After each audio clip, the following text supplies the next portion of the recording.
మీ ఎలాంటి వ్యాపార ప్రకటనలకైనా వెంటనే మా ఛానల్ సంప్రదించండి. అందరికీ నమస్కారం. నేను శిరీష. ప్రస్తుతం మనతో పాటు ఉన్నారు ప్రముఖ తంత్ర జ్యోతిష్యులు, జ్యోతిష్యరత్న, జ్యోతిష సామ్రాట్ డాక్టర్ చింతల రుక్మందరరావు గారు. గురుగారితో మాట్లాడతాం. నమస్కారం గురుగారు. మాతృదేవోభవ, పితృదేవోభవ, ఆచార్య దేవోభవ. ఓం నమో మాందీశ్వరాయ నమః. అందరూ బాగుండాలి, అందరికి మంచి జరగాలి. గురుగారు, ఈ జూన్ మాసంలో తులారాశి వారికి ఎలా ఉండబోతుందంటారు? ఎలాంటి జాగ్రత్తలు తీసుకోవచ్చు అంటారు? ఆర్థిక పరంగా, ఆరోగ్య పరంగా గ్రహ గోచారం ఎలా ఉంటుందంటారు ఈ మాసంలో వీరికి? ఒకసారి 2026 సంవత్సరం జూన్ మాసం తులారాశి వాళ్లకు ఎలా ఉందో మనం తెలుసుకునేటప్పుడు, ఈ రాశికి ముఖ్యంగా ప్రధానంగా 9వ స్థానం నుంచి గురువు 2వ తారీఖు 10వ స్థానంలోకి ఉచ్చస్థితిలోకి వస్తున్నాడు. 8వ తారీఖు రాశ్యాధిపతి 9వ స్థానం నుంచి అతను కూడా 10వ స్థానంలోకి వస్తున్నాడు. అదేవిధంగా దశమ స్థానంలోకి. అదేవిధంగా బుధుడు 22వ తారీఖు ఆయన కూడా భాగ్యం నుంచి దశమంలోకి వస్తున్నాడు. 15వ తారీఖు గురువు అష్టమం నుంచి భాగ్యంలోకి వస్తున్నాడు. కుజుడు 20వ తారీఖు సప్తమం నుంచి అష్టమంలోకి వస్తున్నాడు. ఇక యథావిధిగా రాహుకేతులు కుంభము, సింహంలో ఉన్నారు. శనేశ్వరుడు మేన్ రాశిలో సంచరిస్తున్నాడు.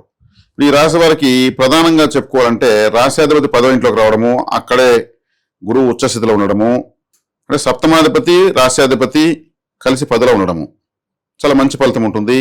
22వ తారీఖు తర్వాత ఇంకా బాగుంటుంది. ఎందుకంటే భాగ్యాధిపతి కూడా దశమంలోకి వస్తున్నాడు. అంటే వృత్తిరీత్యా బాగా అభివృద్ధి చెందుతారు వీళ్ళు అని చెప్పచ్చు. అంటే వృత్తి స్థానంలోకి నైసర్గికంగా 3 శుభగ్రహాలు వస్తున్నాయి. భాగ్యస్థానంలోకి రవి వస్తున్నాడు 15వ తారీఖు తర్వాత. అంటే అష్టమ రవి తొలగిపోతా ఉంది. అష్టమంలో గ్రహం ఉంటే పెద్దగా ఫలితాన్ని ఇవ్వదు. కాబట్టి రవి అంటే ఒక వెలుగు అని అర్థము. సూర్యుడు అంటే వెలుగే కదా. కాబట్టి ఆ గ్రహం ఎక్కుంటే అక్కడ వెలుగు ఉంటుంది. అష్టమ స్థానంలో ఉన్నప్పుడు ఏమవుతుంది, అదే అనారోగ్యాలకు సంబంధించి వెలుగు ఇస్తుంది. ఎక్కువైపోతాయి. దుస్థానంలో ఉన్నప్పుడు దానికి సంబంధించినటువంటి ఎనర్జీ పెరిగిపోతుంది. భాగ్యంలోకి వచ్చినప్పుడు ఏమవుతుంది, భాగ్యము అదృష్టం పెరుగుతుంది. 9వ స్థానము పితృస్థానము, తండ్రికి ఉంటే మంచిది. అంటే ఇక్కడ ఇంకోటి ఏమంటే ఈ రాశికి రవి గ్రహము బాధకాధిపతి అవుతాడు. అంటే బాధించే గ్రహం అని అర్థము. కాబట్టి ఇతను బాధించేవాడు ఎక్కడికి వెళ్తున్నాడు, భాగ్యంలోకి వెళ్తున్నాడు ఆ యొక్క గ్రహం. కాబట్టి తండ్రికి బాధతో కూడుకునే ఏదన్నా ఫలితం ఉంటుంది. తండ్రికి మంచిదే, కానీ దాని వెనక ఏదైనా ఎఫర్ట్ కూడా ఉంటుంది. నో పెయిన్ నో గెయిన్, కష్టే పల్లి అన్నట్టు ఉంటుంది. అదేవిధంగా సప్తమ స్థానంలో ఉన్నటువంటి కుజుడు అష్టమ స్థానంలోకి వస్తున్నాడు. ఈ రాశి కుజుడు అంత మంచివాడు కాదు. అంటే మంచివాడు కాదన్నప్పుడు ఇతను ఏమవుతున్నాడు, అష్టమంలోకి వస్తున్నాడు. అంటే చెడ్డవాడు చెడిపోవడం మంచిదే కదా. ఎవరికైనా వాళ్ళ శత్రువు బలహీన పడినాడంటే మంచిదే. శుభగ్రహం పడకూడదు. కాబట్టి అది ఒక విధంగా 50-50. కుజుడు సప్తమాధిపతి కూడా కాబట్టి జీవిత భాగస్వామికి అనారోగ్యం చేసేందుకు అవకాశం ఉంటుంది. 7వ ఇల్లు అంటే భార్య లేదా భర్త. అష్టమ స్థానం అంటే అనారోగ్య స్థానము, ఏదో ఒక కష్టం వస్తుందని అర్థం. దానికి కూడా అవకాశం ఉంది. ఇప్పుడు హాస్పిటాలిటీ అంతా బాగానే ఉంది కాబట్టి చూపించుకోవచ్చు, పెద్ద విషయం కాదు. 6వ ఇంట్లో శని బాగున్నాడు. ఈ రాశికి మొట్టమొదటి శుభగ్రహం శనేశ్వరుడే, 4-5 స్థానాలకు అధిపతి. శనేశ్వరుడు బాగానే ఉన్నాడు కాబట్టి ఇబ్బంది లేదు. ఆయన మంచి యోగాన్ని ఇస్తాడు. 6వ ఇంట్లో దిగ్బలం ఉంటుంది ఆయనకు. అంటే పాపగ్రహం 6వ ఇంట్లో యోగిస్తుంది కాబట్టి. 5వ ఇంట్లో రాహు ఉన్నాడు. 5వ ఇంట్లో రాహు ఉంటే ఏమంటే ఇక్కడ కులదేవతారాధన ఎక్కువ చేయాల. పితృదోషం కూడా అధికంగా సూచిస్తూ ఉంది. అంటే 5వ స్థానం అంటే సంతానము, తాతగారు, మన తండ్రికి తండ్రి స్థానము 5వ స్థానం. అక్కడ రాహు ఉన్నాడు. రాహు కూడా తాతని సూచిస్తాడు. ఇప్పుడు తండ్రికి సంబంధించిన గ్రహం 9లోకి, ఆ గ్రహానికి 9వ స్థానంలోకి రాహు ఉండడము వల్ల పితృదోషం అధికమవుతుంది. కాబట్టి పితృపరిహారాలు చేసుకోవాలి. అమావాస్య మకా నక్షత్రం రోజు ఏదైనా దానం చేయడము, లేదంటే కాశీ లాంటి క్షేత్రాలకు ఆన్లైన్లో వెబ్సైట్ ఓపెన్ చేస్తే అన్నదానము అనేది ఉంటుంది. అన్నదానానికి డబ్బులు గడేయచ్చు. అంటే అక్కడ అది ఎక్కువగా పితృతర్పణలో వెళ్ళే ప్రదేశము. అక్కడ ఆ క్షేత్రంలో అన్నదానం చేయడం వల్ల పితృ అనుగ్రహం కలుగుతుంది. ఒక 500 పంపించాలనుకోండి ఎవరైనా, అక్కడ ఒక 5 మంది భోజనం చేస్తారు. ఓ 1000 రూపాయలు పంపిస్తే ఒక 10 మంది భోజనం చేస్తారు. 100 రూపాయలు మీల్స్ అనుకుంటే కూడా. అది అమావాస్య రోజు ఆ లింక్ ఓపెన్ చేసి సెండ్ చేయొచ్చు, మకా నక్షత్రం రోజు సెండ్ చేయొచ్చు. దానికి పరిహారం అవుతుంది. కాబట్టి ఇక్కడ వచ్చేమైంది, లాభస్థానంలో కేతు ఉన్నాడు. కేతు లాభంలో మంచిదే. లాభస్థానంలో ఏ గ్రహం ఉన్నా మంచిదే. కాబట్టి తీరా చూస్తే ఇక్కడ గురువు మార్పు, గురువు వెనకనే బుధుడు శుక్రుడు రావడము, అష్టమ రవి మారడము, ఇక్కడ సప్తమంలో కుజుడు అష్టమంలోకి రావడము కొంచెం అనారోగ్య సూచనలు తెలియజేస్తాయి. ఏదన్నా ఉంటే కొంతమందికి సమాజంలో కొంతమంది ద్వారా ఇబ్బంది కూడా రావచ్చు. ఏదన్నా తగవలు కానీ, ఒక చీటికి మాటకు ఒక మాట మాట్లాడుకోవడం కానీ ఇలాంటివి ఉంటాయి. దానికి సుబ్రహ్మణ్య ఆరాధన చేస్తే సరిపోతుంది. ఇక తులారాశి వాళ్ళు అధికంగా చేసుకోవాల్సిన ఆరాధన పితృపరిహారము, కులదేవతారాధన, సుబ్రహ్మణ్య ఆరాధన చేసుకుంటే చక్కగా ఉంటుంది. ఇక ఈ రాశికి ఇప్పుడు వృత్తిలో సెట్ అవుతారు. వృత్తులు అంటే వాళ్ళు ఏ వృత్తినా చేయొచ్చు. వాళ్ళ జాతకరీత్యా వాళ్ళకి ఏదైనా వృత్తి ఉంటే ఆ వృత్తిలో అభివృద్ధి కలుగుతుంది. అప్పుడు ఏం చేయాలి? ఫోకస్ చేయాలి. ఇప్పుడు మనకు డెవలప్ చేయడానికి కావాలన్న సోర్సెస్ ఏమున్నాయి? పెట్టుబడి పెట్టగలమా? పెట్టుబడి లేకుండా డెవలప్ చేయగలమా? లేదా ఇంకొన్న బ్రాంచెస్ డెవలప్ చేయగలమా? లేదా పబ్లిసిటీ ఇచ్చుకోగలమా? లేదా సోషల్ మీడియా పబ్లిసిటీ ఎక్కువైంది కదా, ఈ టైంలో చేయడం వల్ల లాంగ్ రన్ లో వీళ్ళకు అద్భుతంగా ఉంటుంది. తులారాశి అంటే వ్యాపార రాశి, త్రాసు.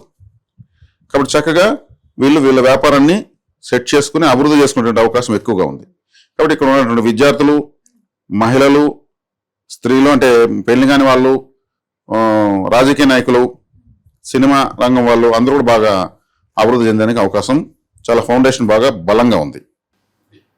మరి గురుగారు గృహయోగమైన వాహన యోగమైన ఉందంటారా ఈ మాసంలో? వాహనయోగం, గృహయోగం ఉంది. ఎందుకంటే 10 ఇంట్లో గ్రహాలు ఉంటే 4 ఇంటికి చూస్తాయి. 4 ఇళ్ళు అంటేనే గృహము, వాహనము, విద్య, సుఖము, బంధువులు, వేసుకునే బట్టలు. కాబట్టి ఇవంతా కూడా ఉంది. అంటే కూడు, గూడు, గుడ్డ అంటారు కదా, తిండి, నివాసము, బట్టలు, ఈ 3 ఉన్నాయంటే జీవితంలో అన్ని ఉన్నట్టు ఫీల్ అవుతారు. తినడానికి తిండి, ఉండడానికి ఇల్లు, కట్టడానికి బట్ట అని ప్రాచీన కళ అనేవాళ్ళు. వాటికి ఏం లోటు ఉండదు. మంచి లగ్జరీగా వీళ్ళకు మంచి బట్టలు లభించడము, కొనడము అన్ని కూడా బాగుంటాయి. రైతులకు కూడా ఎలా ఉంటుందంటారు ఈ మాసం? రైతులకు 10వ స్థానం అంటేనే కర్మస్థానము. కర్మస్థానము అది జలస్థానమైంది. కర్కాటక రాశి జలరాశి. అక్కడ ఇంకా గురువు ఉచ్చస్థితికి వస్తున్నాడు. రైతులకంతా బాగానే ఉంటుంది. కానీ ఇక్కడ వచ్చేయాలంటే జనరల్ గా జ్యోతిష్ శాస్త్రంలో గ్రహాలు ఎంత అనుకూలంగా ఉన్నాయో మనం చెప్పినా, రైతులకు ఎందుకంటే ఎరువుల రేట్లు పెరుగుతున్నాయి, దానికి కావాల్సినటువంటి పంటలు కొట్టేటువంటి మందుల రేట్లు పెరిగిపోతున్నాయి. అవి పెరిగేదానికి వారం వర్జం, వారపల్లలు, మాసపల్లలు లేకుండా పెంచేస్తున్నారు. రైతులేమో పండిస్తున్నారు, పంటకు మాత్రం గిట్టుబడి ధర రావడం లేదు. అది పెరగడం వల్ల ఇవి పెరుగుతున్నాయి, కూలీలు పెరుగుతున్నాయి, లేబర్ డిమాండ్ విపరీతంగా ఉంది. దీన్ని నియంత్రించలేకపోతున్నారు ప్రభుత్వాలు కానీ, రైతులు కానీ, సమాజం కానీ. వీళ్ళు ఎంత పెంచినా అంత తీసి ఎరువు అక్కడ వేయాల్సి వస్తూ ఉంది. దానికి తగిన రేటు అపకరానప్పుడు ఎవరేం చేయలేని పరిస్థితి. అది సమస్యలని పరిష్కారమైంది. కాకపోతే రైతులకు అనుకూలమైన పంటలు దిగుబడి చేతికి వచ్చేందుకు అవకాశం ఉంది. గిట్టుబాటు ధర అంటే నష్టపోకుండా వచ్చే ధర అని అర్థం. మిగిలిబాటు ధర కాదు, గిట్టుబాటు ధర. చేసిన కష్టానికి నష్టం లేకుండా ప్రతిఫలం. రైతుకి తినడానికి ఇబ్బంది లేకుండా, కొనే పని లేకుండా ధాన్యం ఇంట్లో పెట్టుకొని ఇంకొంత అమ్ముకోగలిగితే సంతోషం. అది గిట్టుబాటు ధర అంటారు. అంతేగాని మాకు మంచి ధర వచ్చింది అనేటువంటి పరిస్థితి ఎప్పుడు గిట్టుబాటు ధర పైన పోరాడుతూ ఉంటారు. కాబట్టి ఇప్పుడు ఈ తులారాశి వాళ్ళకు ఉన్నటువంటి రైతులకు గిట్టుబాటు ధర లభించేదానికి అవకాశం ఉంది. ఈ మాసం పంట దిగుబడి వస్తే, ఈ మాసంలో వేసే పంటల వల్ల. మరి ఎవరైనా పెట్టుబడులు పెట్టుకోవచ్చు అంటారా? పెట్టుబడులు పెట్టుకోవచ్చు.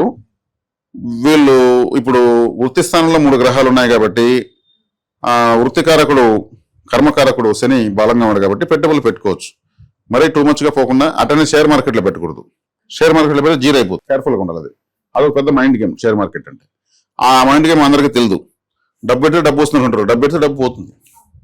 కేర్ఫుల్గా ఉండాలి. దాని జట్టబాటు జోలికి ఈ బెట్టింగ్లు ఇవంతా ఉంటాయి కదా, అవంతా విపరీతమైన ఆశ కల్పిస్తాయి. రేపు తెల్లవారికి 100 కోట్లు వచ్చేంత ఆశ కల్పిస్తాయి. పెట్టింది ఉన్నదో జీరో అయిపోతుంది. ఎవరికి చెప్పుకోలేరు, ఆ డబ్బులు తిరిగి రాదు. అటువంటి వాటి జోలికి ఎవరు వెళ్ళకూడదు.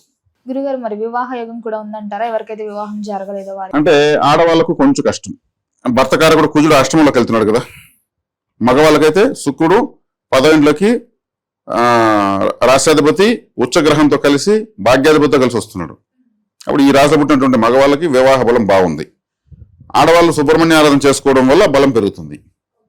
గురుగారు మొత్తం మీద జూన్ మాసంలో తులారాశి వారికి ఎలా ఉంది, ఎలాంటి పరిహారాలు చేయాలో తెలియజేసినందుకు ధన్యవాదాలండి. ధన్యవాదాలు.